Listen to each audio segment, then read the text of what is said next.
열왕기상 3장 16절부터 28절까지 말씀. 제 가진 성경 구약 성경 515쪽 있는 데 있습니다. 열왕기상 3장 16절부터 28절까지 같이 읽어보겠습니다.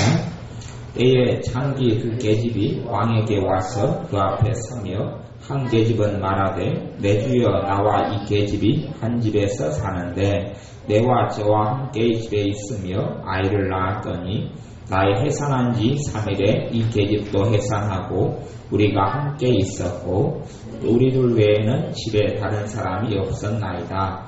그런데 밤에 저 계집이 그 아들 위에 누움으로 그 아들이 죽으니 저가 밤중에 일어나서 계집종 나의 잠든 사이에 내 아들을 내 곁에서 가져다가 자기의 품에 누이고 자기의 죽은 아들을 내 품에 누웠나이다.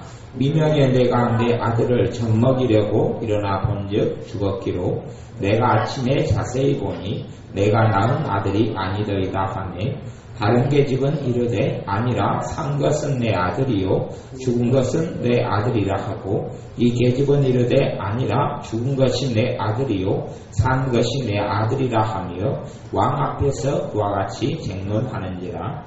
왕이 가로되 이는 말하기를 산 것은 내 아들이요 죽은 것은 내 아들이라 하고 저는 말하기를 아니라 죽은 것이 내 아들이요 산 것이 내 아들이라 하는도다 하고 또 가로되 칼을 내게로 가져오라 하니 칼을 왕의 앞으로 가져온지라. 왕이 이르되 산 아들을 둘에 나누어 반은 이에게 주고 반은 저에게 주라. 그 산 아들의 어미 되는 계집이 그 아들을 위하여 마음이 불붙는 것 같아서 왕께 아뢰어 가로되 청컨대 내 주여 산 아들을 저에게 주시고 아무쪼록 죽이지 마옵소서 하되 한 계집은 말하기를 내 것도 되지 말게 하고 내 것도 되긴 말고 나누게 하라 하는지라. 왕이 대답하여 가로되 산 아들을 저 계집에게 주고 결코 죽이지 말라. 저가 그 어머니라 하매 온 이스라엘이 왕에 심리하여 판결함을 듣고 왕을 두려워하였으니 이는 하나님의 지혜가 저의 속에 있어 판결함을 봄이더라. 아멘. 솔로몬의 재판 이야기가 성경 열왕기상 3장에는 기록되어 있습니다. 3장의 그 앞에 보면 하나님께서 솔로몬에게 지혜를 주시는 은혜를 베푸시는데 3장 11절부터 그것을 제가 읽어보겠습니다. 3장 11절 12절에 보면 이에 하나님이 저에게 이르시되 너가 이것을 구하도다. 자기를 위하여 수도 구하지 아니하고 부도 구하지 아니하며 자기의 원수의 생명 멸하기도 구하지 아니하고 오직 송사를 듣고 분별하는 지혜를 구하였은즉 내가 내 말대로 하여 내게 지혜롭고 총명한 마음을 주노니 너의 전에도 너와 같은 자가 없었거니와 너의 후에도 너와 같은 자가 일어남이 없으리라. 아멘. 솔로몬은 본래가 지혜로운 사람입니다. 솔로몬에게는 본래의 지혜가 있습니다. 그래서 솔로몬이 이 다윗 왕 자기 아버지가 죽은 다음에 아주 재빨리 이 이스라엘의 정치를 장악합니다. 국가를 재빨리 장악합니다. 그리고 기드온 산상에 와서 1000번제물로 하나님께 제사를 드릴 때쯤에는 이미 나라가 안정되었습니다. 그러니 솔로몬의 지혜가 사실은 원천적으로 굉장히 똑똑하고 지도력 있고 카리스마가 있는 사람입니다. 그리고 그 사람이 이제 이 솔로몬이 하나님께서 무엇을 해주기를 내게 원하느냐 할 때에 솔로몬이 백성을 재판할 수 있는 지혜로운 마음을 종에게 달라 그렇게 기도하고 주의 백성을 재판하여 선악을 분별하게 하옵소서라고 합니다. 그리고 하나님께서 솔로몬에게 이 지혜를 주시는데 전에도 없었고 후에도 없는 지혜를 주시겠다 그럽니다. 제가 간혹가다 어떤 사람들이 애언하는 소리를 들어보면 하나님께서 당신에게 솔로몬의 지혜를 주신다 이렇게 예언하는 소리가 나오는 걸 보고 제가 코웃음을 칠 때가 많습니다. 성경에는 전에도 없었고 후에도 없다 그랬는데 하나님 말씀을 정면으로 대적하여 있었던 예언자가 너에게 솔로몬의 지혜를 준다 그런 솔로몬의 지혜가 너에게 임했다 이런 예언을 한 사람도 종종 보면서 참 저 양반들의 영이 무슨 영일까 과연 전에도 없었고 후에도 없는 지혜가 솔로몬에게 임하였어. 솔로몬을 통하여 이제는 하나님의 놀라운 아름다운 일들이 일어나기도 하고 굉장히 지혜로운 일들이 일어나고 솔로몬의 삶 속에서는 특별히 솔로몬이 하나님을 떠난 것 외에는 문제가 없습니다. 모든 부귀 영화를 솔로몬은 다 거머쥐고 가지게 됩니다. 솔로몬의 재판 이야기에서도요. 어떤 두 여자가 여기서 창기라고 그러는데 두 여자가 왜 그 시대적 배경이 왜 그런지는 모르겠습니다만 아마 아들이 꼭 필요했던 시기인 모양이에요. 이런 장기라도 젊었을 때지 나이 들어서는 못하니까 노년의 봉양자가 꼭 필요했기 때문에 아마 이런 여자들도 자기 아이를 꼭 원했던 모양이에요.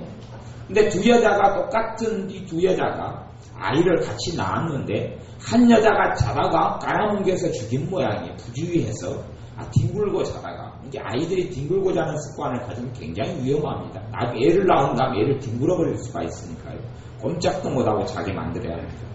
어쨌든 제가 뒹굴다가 자기 아들을 깔아뭉개버렸어요. 깔아뭉개었어요. 그래 죽었어요. 그러면서 죽으니까 자기 아들을 죽은 아들을 다른 옆집 여자가 똑같은 아이를 동일한 때에 낳았기 때문에 바꿔치기 해버려요. 그 여자는 또 곤히 잠자고 있었던 모양이에요. 아들을 바꿔치기 하는데 바꿔치기 하는지를 몰랐던 모양이죠. 바꿔치기 됐어요.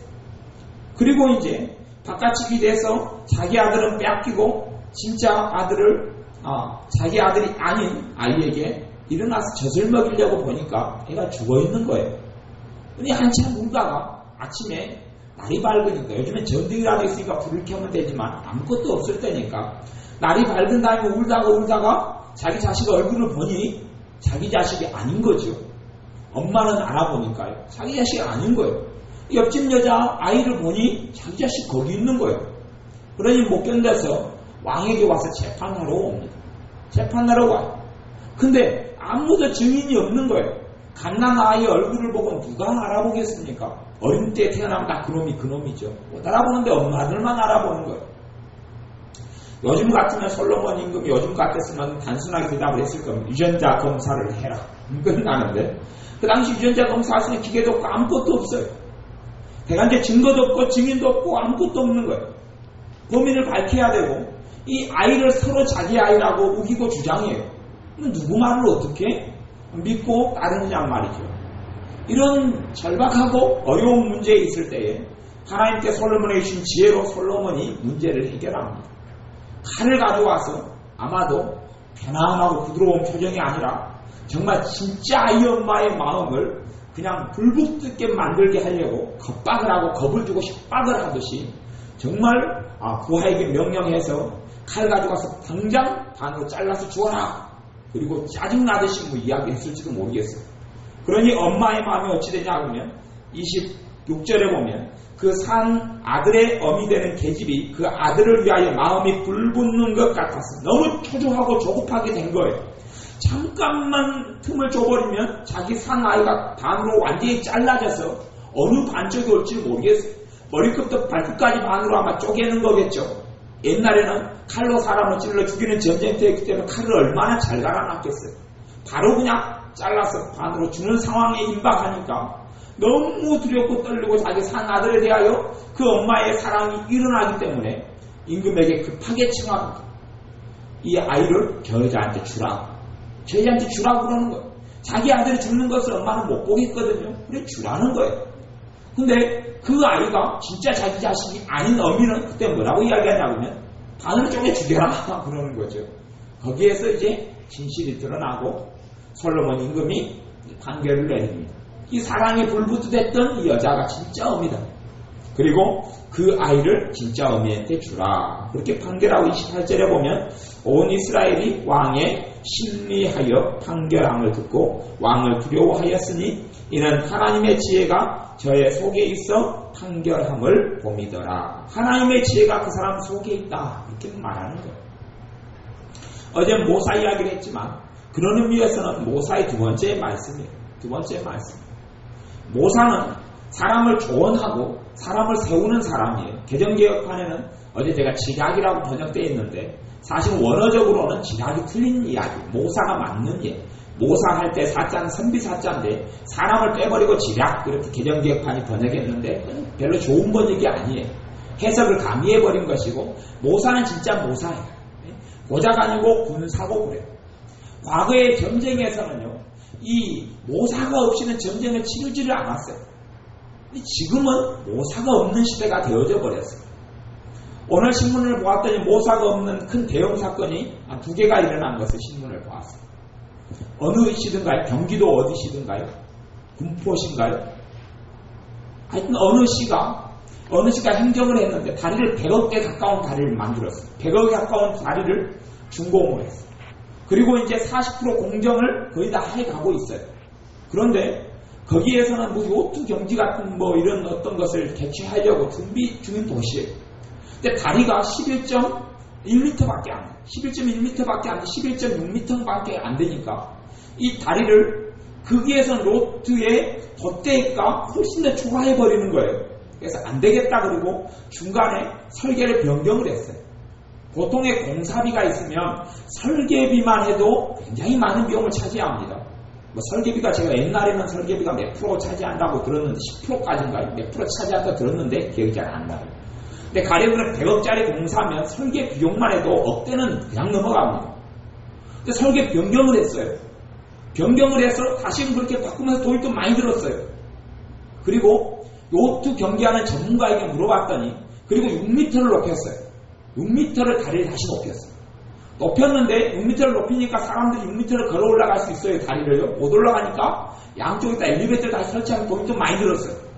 그래가지고 설계를 40% 공정을 했는데 중간에 또 변경을 해가지고 요트 경기하는 사람한테 물어보니까 그것은 요트가 소, 중, 대 요트가 있는데 그때가 그 높이 가지고는 소밖에 통과 못한다 그러는 거예요.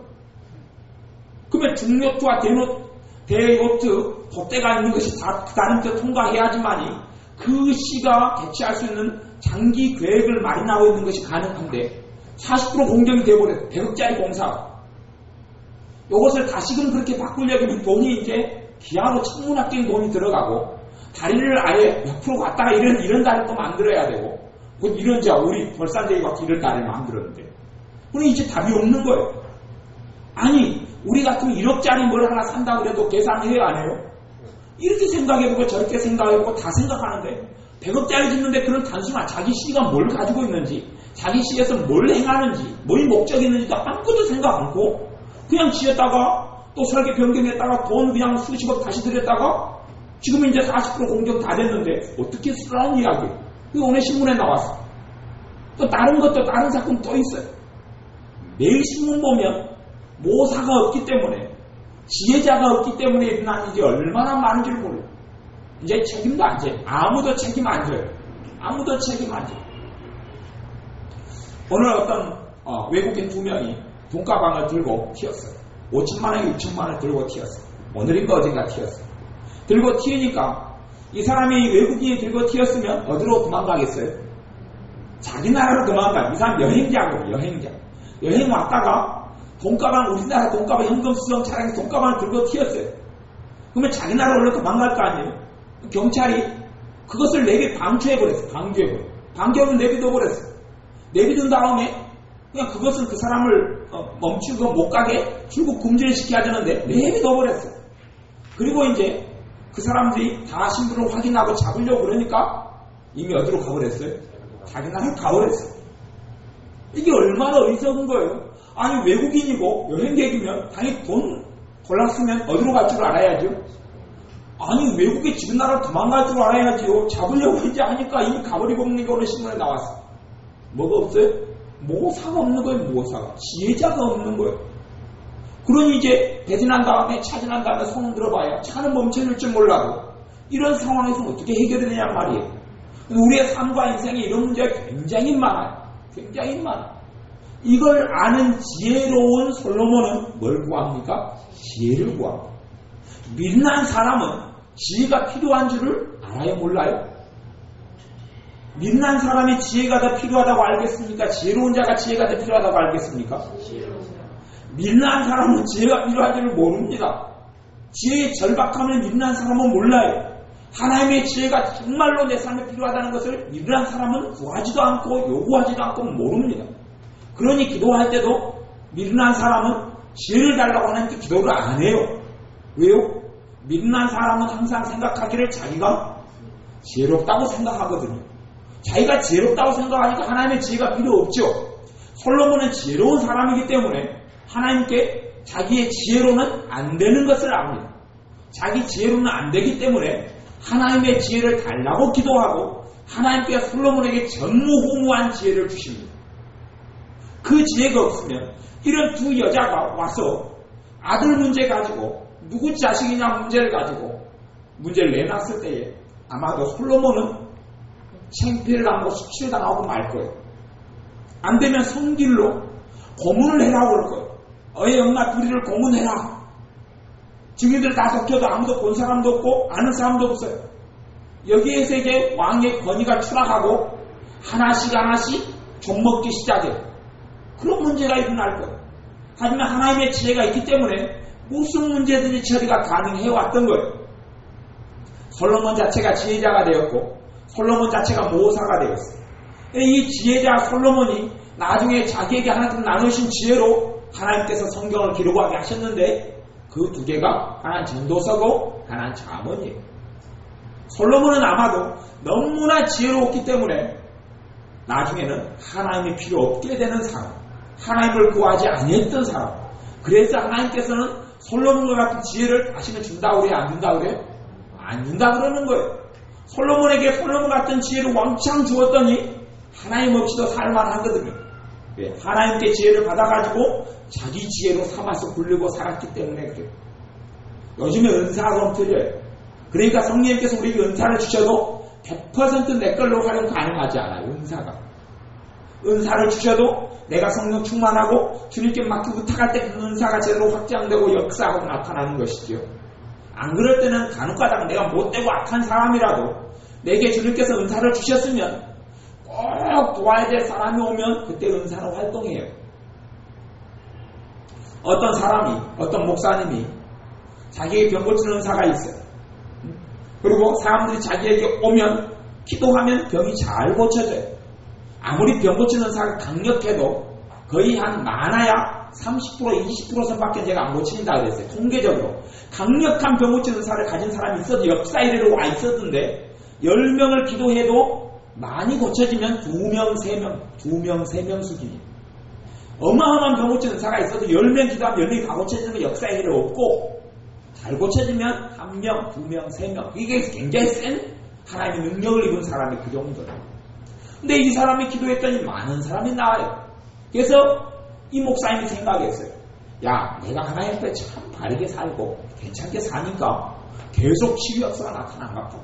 그리고 속으로 혼자 생각하고 있었는데 성령님께서 이 목사님에게 말씀하시기를 뭐라고 이 목사님에게 꿈속에서 말씀하시냐 하면 너가 잘나서 내가 은사로 역사한 줄 아느냐? 너가 내 앞에 바르게 살기 때문에 내가 너에게 은사로 역사한 줄 아느냐? 그게 아니다.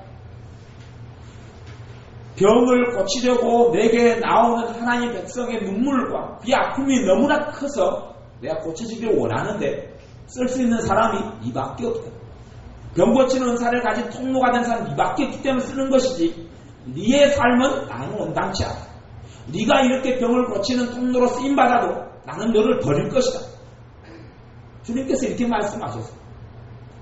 그러니 이 목사님이 꿈을 꾸고 난 다음에 통곡하고 울고 삶을 바꾸고 변화시켰어요. 너무 주님의 두렵고 떨린 거예요.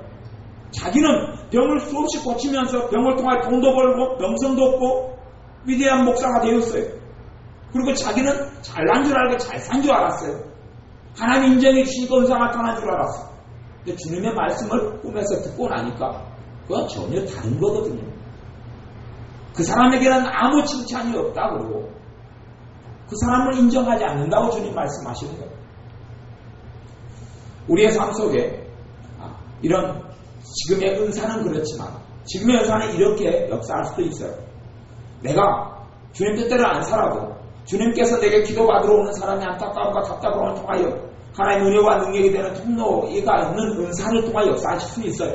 근데 그건 예외적인 경우고, 이런 경우는 일반적으로는 내가 주님 앞에서 바르게 살아가고 또 성령의 역사하심 인도하심 속에서 하나님의 뜻을 구하고 살아갈 때에 은사가 풍성해지고 제대로 나타나는 게 정상적이에요. 그렇지 않고 악한 사람이, 못된 사람이 은사가 나타나면 얼마 전에 이야기했던 이유 때문에 나타날 수도 있고, 또 하나는 가짜로 섞어버린 것, 주님께로부터 오지 않은 것을 지가 만들어내고 섞어서 하나님으로부터 온 것인 양 속이고 자기도 속고 살아가는 그런 일들이 또한 많기도 해요. 근데 지혜는 좀 다른 측면이 좀 있는 부분이 있어요. 지혜가 은사로 오는 것하고, 하여튼 하나님께로부터 오는 지혜자가 은사의 통로, 지혜의 통로가 되는 사람도 있어요. 그런 사람을 통하여 하나님께 역사하시는 거예요. 그러니까 솔로몬과 같은 지혜자가 없었다면 많은 문제들이 해결되지 않은 채 이렇게 남아있었을 거예요. 근데 하나님께 솔로몬과 같은 전무후무한 지혜를 받는 사람은 없지만 하나님께 지혜를 구하여서 받는 사람은 또한 있다는 것을 알 수 있어요. 솔로몬도 지혜를 구하고 하나님께 지혜를 받았는데 지혜를 받는 사람이 있겠어요? 없겠어요? 있지요. 그러니까 잠언 1장부터 하나님께 뭘 받으라고 구하라 그럽니까? 지혜를 구하라고 그렇게 이야기하는 것 아닙니까? 왜요? 하나님께 지혜를 구해서 지혜를 받을 수 없다면 왜 지혜를 구하라고 그러겠습니까? 지혜를 구해야, 하나님께 지혜를 구할 때에 우리가 해야 될 것은 또 하나가 있어요. 우리가 지혜를 구하면서 하나님께 지혜를 주시기도 해요. 지혜를 주셔요. 지혜를 바르게 내가 미련하다는 것을 알고 하나님의 지혜가 아니면 안 된다는 것을 아는 사람들에게는 하나님께서 솔로몬의 지혜까지는 안 되지만 우리의 삶 가운데 쓸 수 있는 지혜를 주님이 주셔요. 그리고 각 사람들이 받는 지혜가 다 같겠어요? 다르겠어요? 다르지요. 달라요. 각 사람에게 하나님께서 역사하신 지혜의 분야들이 틀려요. 분야가 틀려요. 그래서 사람들 가운데 주님의 뜻대로 살아가고자 하는 사람들이 많으면 내 지혜와 저 사람의 지혜가 틀리기 때문에, 분야가 틀리기 때문에 저 사람이 모사가 되고 내가 저 사람의 모사요, 저 사람이 나의 모사가 될 수 있는 거예요. 뭘 받은 사람들이요? 하나님께 지혜를 받은 사람들. 지혜를 안 받은 사람들, 미련으로 꽉 찬 사람들에게 조언을 구하면 무엇이 튀어나오겠습니까? 미련이 튀어나오죠. 무식으로 꽉 찬 사람들에게 조언을 구하면 뭘로 튀어나옵니까? 무식으로 튀어나와요. 이건 공부를 많이 했느냐 안 했느냐하고 상관이 있어요? 없어요? 상관없어요. 솔로몬이 대학을 나왔겠습니까? 그런 것하고 상관이 없는 거예요. 하나님께 지혜를 구하는 것은 하나님께서 똑똑한 사람에게 지혜를 주시겠습니까? 구하는 자에게 주시겠습니까? 구하는 자에게 주시는 거예요. 구하는 자에게 하나님의 지혜를 주시는 거예요.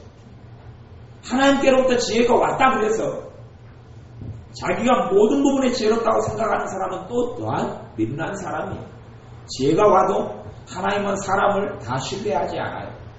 사람을 사랑하시지만 사람을 신뢰하지 않아요. 신뢰하지 않기 때문에 하나님의 것들을 함부로 사람들에게 맡기지 않아요. 사람을 시험합니다. 교회의 직분자를 세울 때에 하나님께서는 사도 바울이 디모데에게 주는 말씀을 통하여 어떤 사람을 직분자로 세우라고 꼭 이야기하냐면, 일꾼으로 세울 때에 뭐 해보고 세우라 그래요? 시험해보고 세우라고. 사도 바울이 디모데에게 시험해보고 교회 일꾼을 세우라, 시험해보고 하나님의 일을 맡길 사람을 세우라고 해요. 그러면 그것이 성경이고 하나님의 말씀인데, 하나님은 어떤 말씀, 어떤 방식으로 하나님의 일을 맡길 사람을 세우신다는 이야기입니까? 시험해보고 세우죠. 하나님은 아무나 하나님이 일하는 자리로 세우지 않습니다. 시험해보고 그 시험에서 뭐한 사람이요? 통과한 사람이죠. 시험을 통과한 사람. 시험을 통과하지 않은 사람에게 하나님께서는 하나님의 일을 맡기지 않아요. 그 수준밖에는 주지 않아요. 하나님은 시험에 아무리 내가 나를 볼 때 괜찮다고 착각할지 몰라도 하나님은 사람을 시험해보고 그 시험에, 그러니 하나님 말씀에 시험하고 일을 맡기라 그러죠. 왜? 하나님께서 그렇게 하시기 때문에 그래요. 하나님은 사람을 테스트하기 전에는 사람을 쓰지 않습니다. 자동차가 잘 만들어졌는데 그 자동차가 테스트해보지 않고 자동차를 시판하지는 않습니다. 무슨 일이 벌어질지 어찌 알고요? 이미 자동차가 새 차로 나와도 다 시험해보고 다 테스트에 통과한 다음에 잘 굴러가고 잘 달리기 때문에 그 차를 대리점으로 옮겨서 파는 겁니다. 하나님께 사람을 쓰실 때도 반드시 테스트해봐요. 하나님의 테스트가 꼭 있어요. 그러니 사람을 세울 때 테스트하라고 해요. 요즘에 제가 빌 하이베스 윌로크릭 커뮤니티 교회 목사님의 리더십 관련된 책을 한 권 읽고 있는데, 맥시엄인가 뭐 그런 책인데, 엑시오 뭐 이런 책인데, 그 책에 보면 이 목사님이 자기의 사역 동안에 여러 가지 어려움을 당한 일들을 이야기하면서 거기에서 얻는 자문 같은 지혜를 전해주는데, 이 목사님이 가장 큰 어려움을 당했던 가장 중요한 것 중에 하나가 뭐라고 하냐면, 일꾼을 세울 때, 중직자를 세울 때 시험하지 않고 세워서 큰 환난을 많이 당했다고 해요. 시험하지 않고 세워서 큰 환난을 많이 겪었다고 해요. 저도 목회나 삶을 생각해보면 사람들이 시험하지 않아서 그런 어려움을 겪은 적이 많이 있어요. 시험해봐야 되는데 그냥 믿고 다 내 마음 같아서 다 믿을 수 있겠거니 생각했는데, 그렇지 않아서 큰 어려움을 많이 겪은 적이 있어요. 사람을 시험해보지 않았기 때문에 그래요. 근데 빌 하이베스 목사님 같은 경우도 사람을 시험해보지 않아서 큰 어려움을 많이 겪었다고 해요.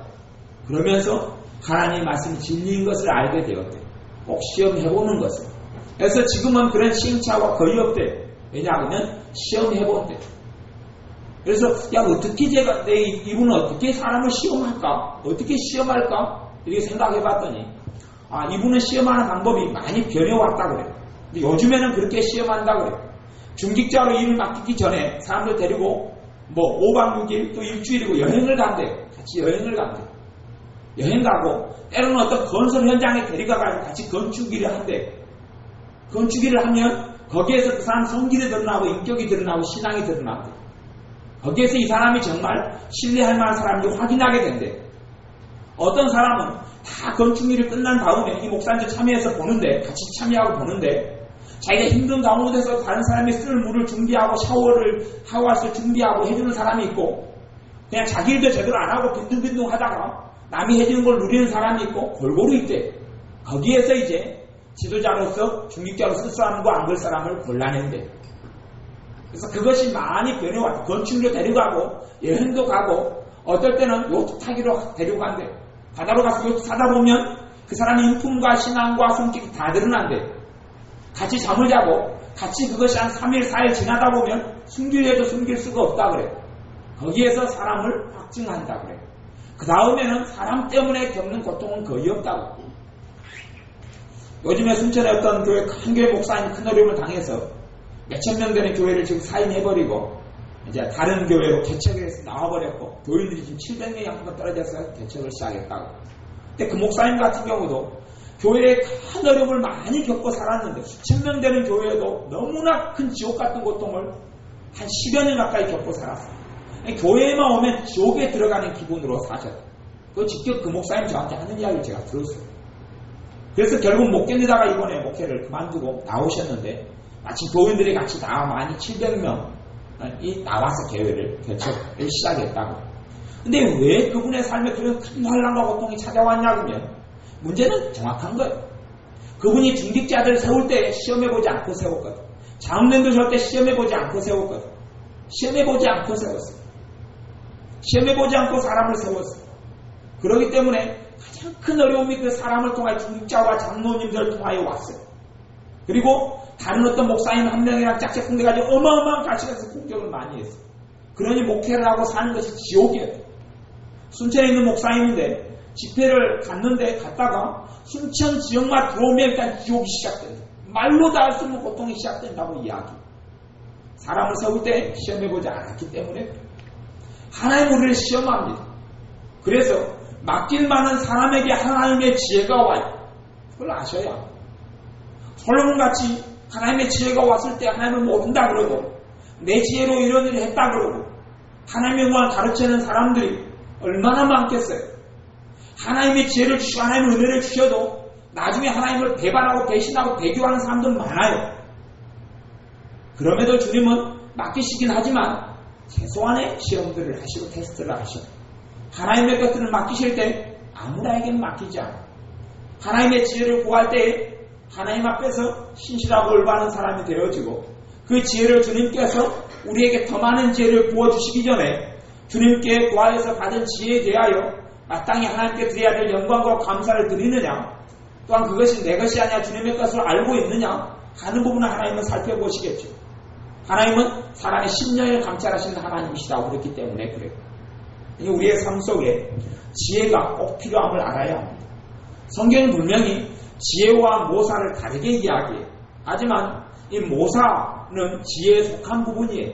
지혜에 속한 부분이에요. 모사가 아니면 정치가 되지 않았어요. 모사가 아니면 하나님의 역사가 이루어지지 않았어요. 다윗 같은 사람은 가장 성령 충만했던 사람이고 왕이고 또한 선지자였고 하나님의 영인 성령님이 그 사람과 함께 임하였던 사람이에요. 그런데 다윗은 정치를 누구를 통하여 정치를 했습니까? 모사를 통하여 정치를 했어요.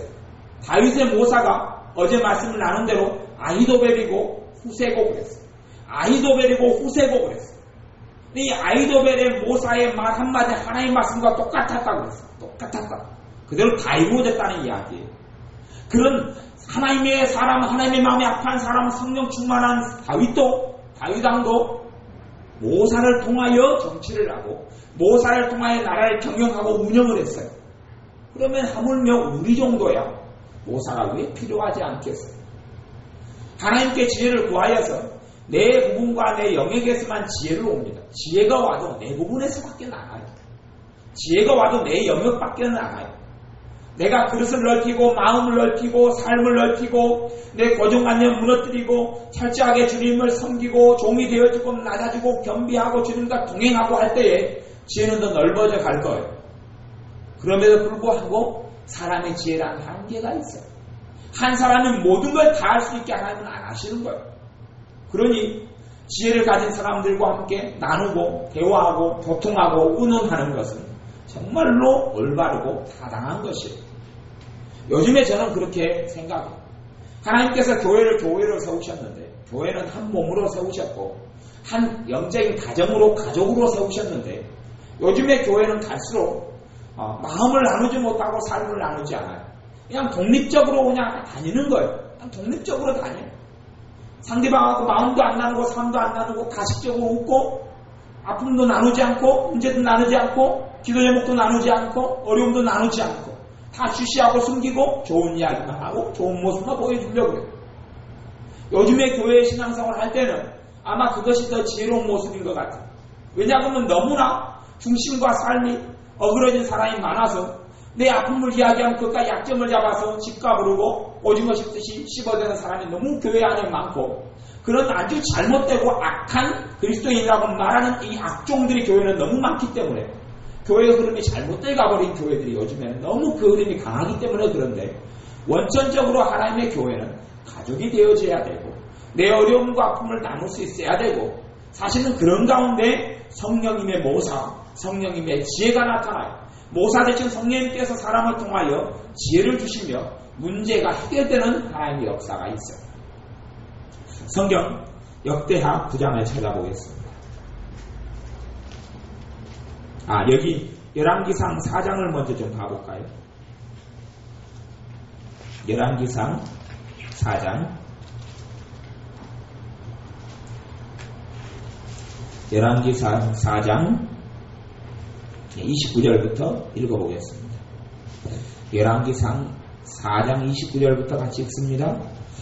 하나님이 솔로몬에게 지혜와 총명을 심히 많이 주시고 또 넓은 마음을 주시되 바닷가에 모래같이 하시니 솔로몬의 지혜가 동양 모든 사람의 지혜와 애굽의 모든 지혜보다 뛰어난지라. 저는 모든 사람보다 지혜로워서 에스라 사람 에단과 마울의 아들 헤만과 갈골과 다르다보다 나음으로 그 이름이 사람 모든 나라에 들렸더라. 저가 잠언 3천을 말하였고 그 노래는 1,500이며 저가 또 초목을 논하되 레바논 백향목으로부터 담에 나는 우슬초까지 하고 저가 또 짐승과 새와 기어다니는 것과 물고기를 논한지라. 모든 민족 중에서 솔로몬의 지혜의 소문을 들은 천하 모든 왕 중에서 그 지혜를 들으러 왔더라. 아멘.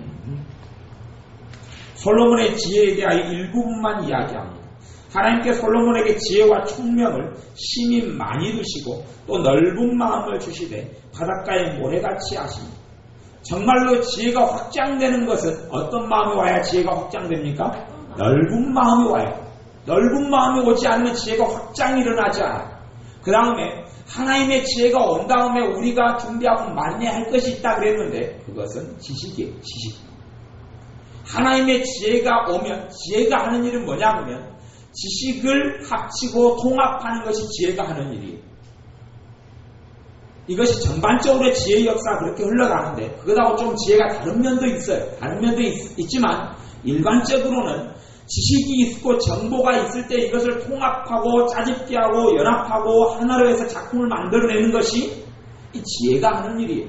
예를 들어서 내가 그림을 그린다 그러면 그림을 그리는 기법이 굉장히 많아요. 기법이. 붓의 터치 기법도 많고 붓마다 사용법이 틀리고 또 서양과 동양화 그리는 방법이 틀리고 뭐 채색화 또 수치화 그리는 방법이 틀리고 유색 유화 그리는 방법이 틀리고 다 기법들이 틀리고 많아요. 여러 기법들이 정보고 지식이에요. 예를 들면 그러면 하나의 아름다운 그림을 내기 위해서 요즘에는 여러 기법들을 섞어버려요. 유화의 기법도 섞고 수치화의 기법도 섞고 다 섞어요. 심지어는 거기에 크레파스를 같이 사용해가지고 만들기도 해요. 그것이 지혜라는 거예요. 지혜. 음악도 마찬가지죠. 요즘의 음악은 이제 퓨전 음악으로 섞어버려요. 장르, 동서양 장르를 섞어버려요. 근데 이걸 섞으려면 그런 부분에 있어서 뭐가 있어야 돼요? 지식이 있어야 돼요. 지식과 정보가 있어야 돼요. 그래야지 섞는 게 가능하죠. 그래서 이 지혜가 넓어질 때는 뭐가 필요해요? 지식이 필요해요. 지식이 필요해요. 내게 지식이 5개밖에 없어요. 그러면 이 하나님께 지혜를 주셔도 몇 가지만 섞을 수 있어요? 5가지만 섞어서 지혜가 나오는 거예요. 내가 지식이 50가지가 있어요. 그러면 뭘 섞으면 돼요? 50가지를 섞어서 지혜가 나와요. 그렇기 때문에 지식을 넓게 해야 되는 부분이 지혜자에게는 필요해요. 그러면서 하나님께 지혜를 구하여야 해요. 그럴 때 우리의 삶 속에 지혜가 풍성해져요. 그런다고 우리가 모든 부분과 영역에서 지혜를 다 받을 수 있는 건 아니에요. 사람이라는 한계가 있기 때문에 지혜를 찾아서 지혜자에게 도움을 구하고 내 영역과 내 부분이 아닌 사람에게 도움을 구하는 게 필요해요. 그렇게 되어질 때에 얼마나 많은 부분이 낭비가 없고 효율적이고 인생이 효과적인지를 몰라요. 제가 우스갯소리 반 진담반으로 어제 계기하기도 했지만 제가 우리 손조사님에게 계자비를 배워서 10년 넘게 개를 잡았어도 그렇게 많은 풍성한 수확을 못 누렸어요. 그런데 계자비의 전문가에게 하루를 듣고 조언을 받은 다음에 한 10분, 15분 만에 개를 잡은 것이 큰 개만 8개로 그냥 그 자리에서 확 잡았어요. 그 자리에서. 그러니까 보통 때는 그 정도 개를 수확하려면 하룻밤을 꼬박 새거나 3시간 정도는 버티고 있어야지 그 8마리 잡고. 그렇잖아요, 집사님? 우리 계자비 새벽 2시에 다니고 그랬잖아요. 뭐 그렇게 잡는데 한 3시간을 버티고 있고 그것도 물때를 맞춰야 돼요. 물때를 맞춰야 돼요. 근데 전문 계자비 이야기 들으니 그렇게까지 한 바퀴 기다릴 필요가 없는 거예요. 새벽까지 기다릴 필요가 없어요. 일찍 와서 훑어보면 그럼 딱 끝나는 거예요. 그러니 가보세요. 그분의 전문가에게 지혜와 조언을 구한 것하고 안 구하고 10년을 산 세월이 얼마나 차이가 많은 거예요. 얼마나 차이가 많아요. 아마 그걸로 이 전문가에게 지혜를 구하여서 했으면 얼마나 세상이 재밌었겠어요. 오늘 제가 또 그래서 개를 잡으러 가야 되는데 얼마나 재밌었겠어요. 아마 게장만 담아도 우리 교회는 꽉 채울 정도로 10년이면 다 했었겠어요. 그리고 옛날에 개가 훨씬 많이 잡혔대요. 그러니 얼마나 그냥 다 눈에 보이는 게 다 개였대요. 10년 전에 5년 전에 그랬대요. 얼마나 이 억울한 세월을 많이 보냈어요. 왜냐하면 지혜자에게 지혜를 얻지 못했기 때문에 그러는 거예요. 이것은 단지 우스갯소리로 반응하는 거지만 우리의 삶 속에 그런 영역이 없다고 말할 수가 없어요. 여러분은 단지 여러분의 지식과 생각으로 어떤 부분을 살아오는 습관적으로 살아오는 부분이 많은데 사실은 지혜자의 지혜가 필요한 것이 굉장히 많아요. 여러분이 살아가시면서 기도하시면서 지혜자의 조언이 필요한 것들은 그런 전문 지식을 가진 지혜자에게 조언을 구하셔야 돼요. 조언을 구해야 돼요. 요리에 대해서 내가 못한다. 요리에 대해서 자유롭지 못하다. 그러면 요리에 대해서 전문 지혜를 가지고 있는 사람에게 요리를 듣고 배우면 요리가 굉장히 수월해지고 쉬워져요. 굉장히 쉬워져요. 왜요? 그런 부분의 지혜를 구하기 때문에 그래요. 조언을 구하기 때문에 그래요. 내가 안 하겠다는 마음 먹으면 그런 부분에 하나님 절대 지혜도 주시지도 않고 자유가 아무도 없어요. 내가 그런 부분에서는 포기하고 살아가 버리면 그 일만 생겨나면 나는 이제 고통을 받게 되죠. 하나님은 그런 부분 해결 안 해줘요. 죽을 때까지 이제 내 짐으로 가져가는 거죠. 그것을 내가 초월하고 승리해야지만 자유가 오는 거지. 그것을 내가 포기하는 가운데는 자유가 오지 않아요. 그런 영역은 없어요. 내 삶에서 내게 주어지지 않은 사명 같으면 내가 안 해도 되지만 내가 해야 될 내 삶의 한 부분에서는 포기란 없는 거예요. 그 부분을 넘어서야 하는 거예요. 그것을 넘어설 때 뭐가 와요? 지혜가 오게 돼요. 지혜가 오게 돼요. 포기할 때는 지혜가 오지 않아요. 그 부분을 가지고 때로는 기도하고 두드리고 찾는 과정이 필요해요. 어제 구하는 것, 찾는 것, 두드리는 것에 대해서 말씀 나옵니다. 찾는 것에 대해서 설명을 안 하고 끝냈는데 제가 기도하다 보니까 그거 2절까지만 하고 3절에 안 하는 생각이 나더라고요. 근데 구하면 기도만 하는 단계고 구하에서 그냥 얻을 수 있고 또 두 번째는 찾을 때 찾게 되는 거예요. 찾을 때도 기본적으로 뭘 깔고 찾는 거예요? 기도하면서 찾는 거예요. 찾는 과정은 정보라고 이야기해요. 정보가 찾는 것에 많이 속하는 거예요. 예전에 우리 교회가 어느 부분의 교회를 얻어야 될지 기도하면서 정보지를 봤어요. 정보지를 쭉 우리 이봉 교사님한테 훑어봤어요. 그냥 기도만 하고 있으면 어디로 가라라고 꿈에 특별한 은사를 받은 사람은 그렇게 보이는 경우도 있지만 그것은 대개 하나나 있을까 말까 그래요. 정보를 쭉 봤어요. 그랬더니 여기다 하고 딱 봐요. 여기다 하고 꽂히면 그래서 그 길을 가서 그 길을 잘 얻었죠. 하나님 준비한 자를 잘 얻었어요. 그것이 정보, 찾으면서 기도하는 과정이에요. 세 번째는 문을 두드려야 그러면 열릴 것이다 라고 말씀하죠. 문을 두드리는 거예요. 직접 방문을 해봐야 돼. 그럴 때 성령님께서 내게 만든 것이 여기다라고 이야기해요. 다녀봐야 돼. 다녀보면서 어떤 사람과 만났는데 그 사람하고 아무런 관련이 없는데 대화하다가 그 사람에게서 정보가 주어지고 그 정보를 바탕으로 또 딴 데를 가보고 이것이 몇 곳을 가다가 일이 드러나고 나타나요. 이것이 문을 두드릴 때 나타나는 하나님의 응답이에요. 기도하면서 안 되면 기도하면서 찾는 과정을 해야 되고 기도하며 찾는 과정에서 안 되면 기도하면서 뭘 해야 돼요? 문을 두드리는 과정을 반드시 해야 돼요. 그런 부분에 전문적인 지식과 지혜가 있는 사람에게 조언을 구해야 돼요. 조언을 구하고 이야기를 하고 도움을 구하고 어떻게 했으면 좋겠느냐 문의를 하고 이렇게 냈을 때에 우리는 정말로 쉽고 수월한 길을 갈 수 있어요. 그래서 삶 가운데 지혜자는 굉장히 많아요. 꼭 믿는 사람만이 지혜자가 아니에요. 내가 자동차에 대해서 어떤 조언이 필요하다 그러면 뭐에 대한 지혜자를 찾아야 돼요? 자동차에 대한 전문가를 찾아야 돼요. 믿거나 불신자는 상관없어요. 그런 전문자를 찾아서 조언을 구하면 굉장히 쉽고 편한 일을 할 수 있어요. 내가 어떤 내 가정에 맞는 차를 산다 그러면 누구에게 조언을 구하면 좋아요? 차를 전문적으로 아는 사람에게 구하면 어디 부분엔 장점이 뭐고 어느 차는 단점이 뭐고 어느 차는 뭐에 좋고 하는 걸 다 이야기해주고 그에 맞춰서 내 삶에 꼭 필요한 차가 무슨 차라는 걸 알게 되는 것처럼 그런 지혜자들을 삶 속에 많이 찾고 그리고 지혜가 필요한 일을 내가 정말 믿는다는 걸 인정하고 사람을 통하여 역사하시는 하나님의 말씀을 들을 때에 우리의 삶 속에 아름다운 열매가 맺히고 어렵고 힘들고 고통스러운 길이 아니라 편하고 수월한 삶을 살아가게 됩니다. 기도하겠습니다. 아버지 하나님, 우리가 스스로 지혜롭다고 생각하여서 스스로 내 생각으로 삶을 다 헤쳐나갈 수 있다고 생각하여서 주님께 내가 결론을 내려놓고 기도하고 주님께 또한 지혜를 구하지 아니하였음을 고백하며 회개합니다. 우리가 지혜를 구하는 지혜로운 자들이 되게 하여 주옵소서. 또한 일마다 때마다 우리가 지혜를 구하고 조언을 구하고 모사를 찾아야 될 때 모사를 찾고 지혜자를 찾고 좋은 자를 찾을 수 있는 이러한 열린 마음을 주셔서 하나님께 주시는 모사를 통하여 하나님께 주시는 지혜자와 좋은 자를 통하여 아름다운 열매들이 맺혀가며 우리의 삶이 하나님께서 편하고 기쁜 짐과 가벼운 삶과 기쁨이 넘치는 삶으로 살기를 원하시듯이 그러한 하나님께 주시는 복된 길을 걸을 수 있도록 지혜를 통하여 모사를 통하여 축복하여 주옵소서. 예수님의 이름으로 기도하옵나이다. 아멘. 기도하겠습니다.